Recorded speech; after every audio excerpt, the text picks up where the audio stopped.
saat kapal berada di laut, mereka tidak hanya berurusan dengan cuaca buruk dan gelombang tinggi, tetapi juga ancaman lain yang tak terduga. Salah satu ancaman yang sering dihadapi kapal sipil adalah bajak laut.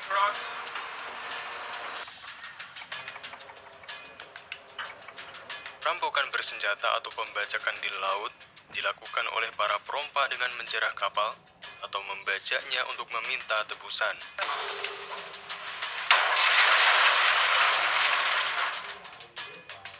Beberapa daerah tertentu dikenal sebagai hotspot bagi bajak laut modern karena lalu lintas kapal tanker dan kargo yang tinggi di sepanjang pantainya.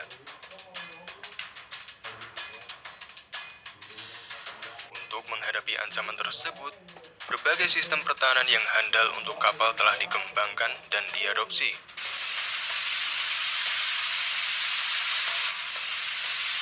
Salah satunya, water cannon.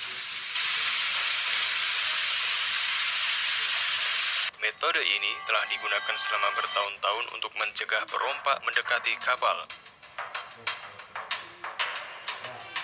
Water cannon mengeluarkan aliran jet air yang cukup kuat untuk membanjiri atau mengacaukan kapal perompak yang kecil.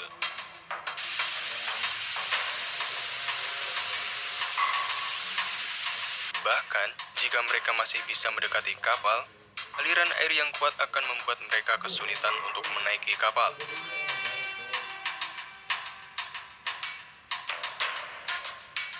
Efektivitas water cannon dalam melawan bajak laut semakin meningkat. Terdapat berbagai macam sistem water cannon dengan kapabilitas yang bervariasi.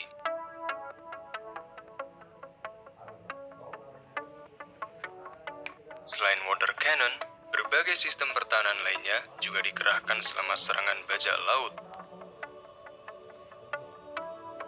Beberapa kapal dipasang perangkat akustik jarak jauh yang menghasilkan suara bernada tinggi untuk membuat bajak laut menjauh dari kapal. Kapal juga dipagari dengan pagar berduri atau kawat silet untuk mencegah para perompak naik ke kapal.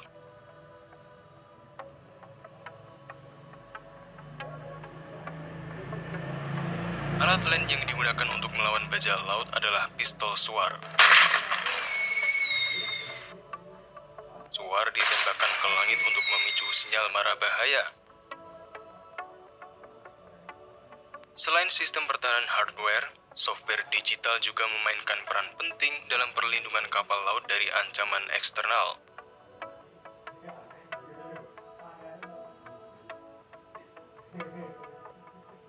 Asosiasi Keamanan Maritim Internasional dan beberapa perusahaan keamanan maritim mengembangkan solusi manajemen resiko otomatis atau platform senjata yang menyediakan intelijen maritim penting bagi kapal.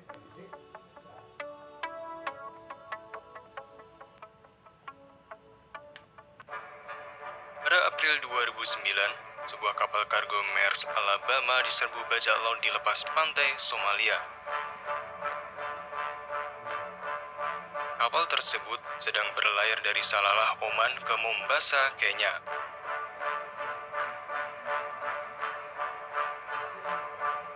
Terdapat 21 awak di dalam kapal termasuk kapten bernama Richard Phillips. Kru yang tidak bersenjata berusaha menangkis serangan, menembakkan suar dan menyemprotkan water cannon.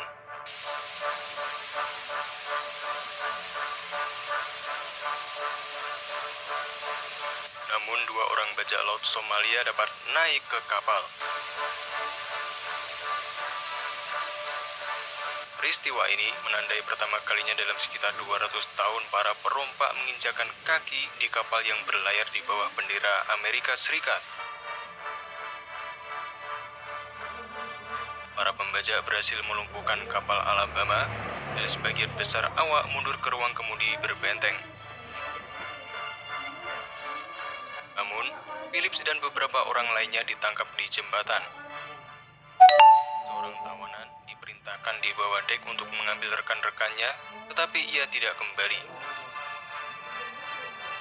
Salah satu bajak laut kemudian menemani anggota kru lainnya untuk mencari mereka. Namun, saat pencarian, pembajak itu disandra oleh kru kapal yang bersembunyi.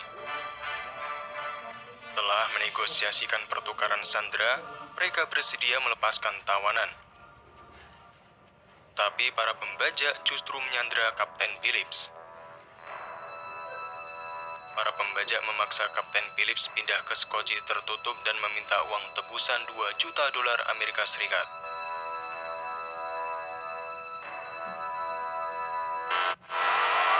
Pada 9 April, USS Bainbridge berhasil menuju kapal Mars Alabama.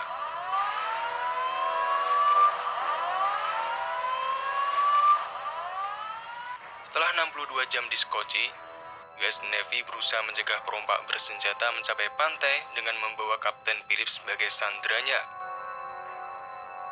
Mereka menggunakan water cannon untuk menjauhkan Skoci dan mengarahkannya jauh dari pantai. Metode ini tidak cukup. US Navy mengerahkan helikopter Seahawk untuk terbang rendah di atas Skoci agar menghasilkan badai angin untuk mendorong Skoci jauh dari daratan.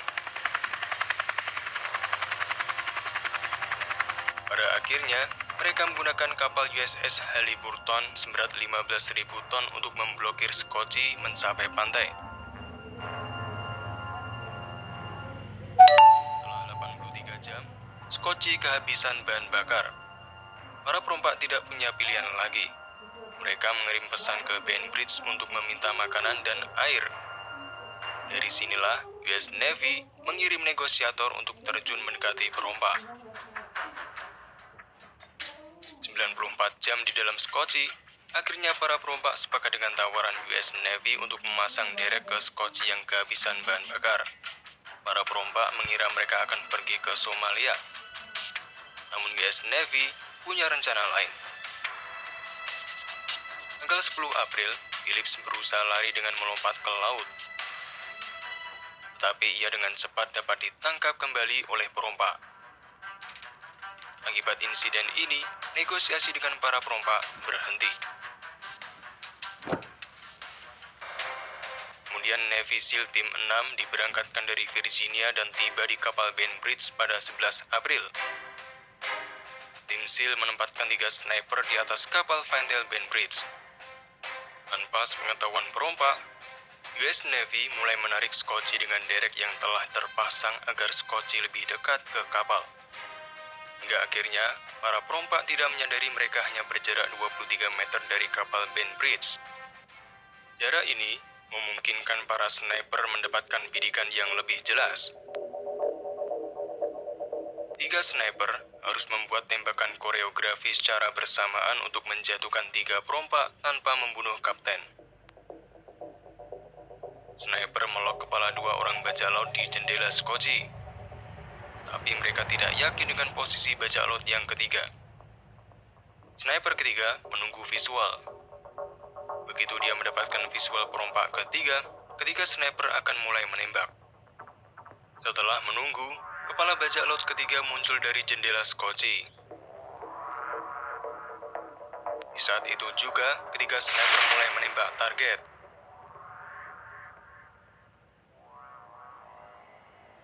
Tiga perompak berhasil dijatuhkan dan Kapten Phillips terselamatkan.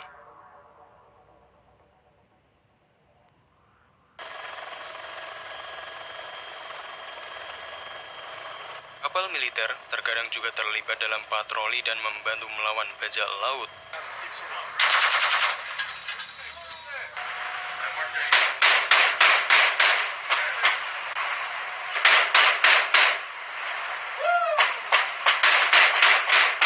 Mereka menggunakan combat system yang secara komparatif lebih mutakhir. Kapal Angkatan Laut menggunakan sistem kombinasi dari teknologi sensor otonom dengan persenjataan untuk mentarget ancaman dari udara atau permukaan.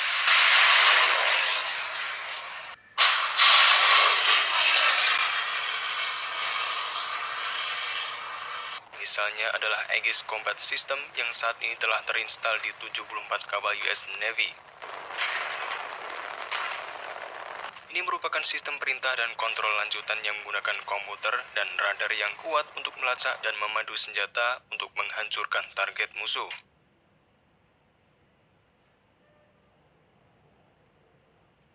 Beberapa kapal angkatan laut dilengkapi dengan sistem senjata jarak dekat seperti Phalanx. Senjata ini mengandalkan radar pencarian untuk mendeteksi, melacak dan menembak target yang masuk secara otonom sampai target musnah sebelum mencapai kapal.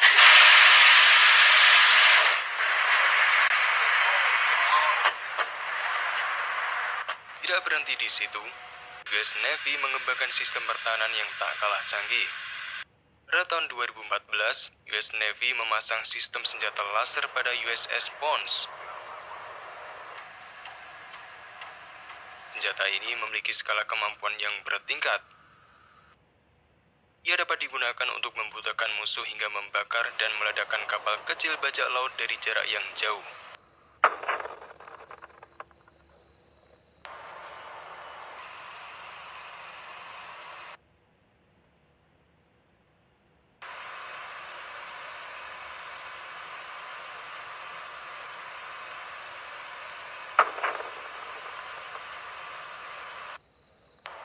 Menjaga kapal dan awaknya dari bahaya yang tak terduga di tengah laut menjadi salah satu tugas penting dari para pelaut.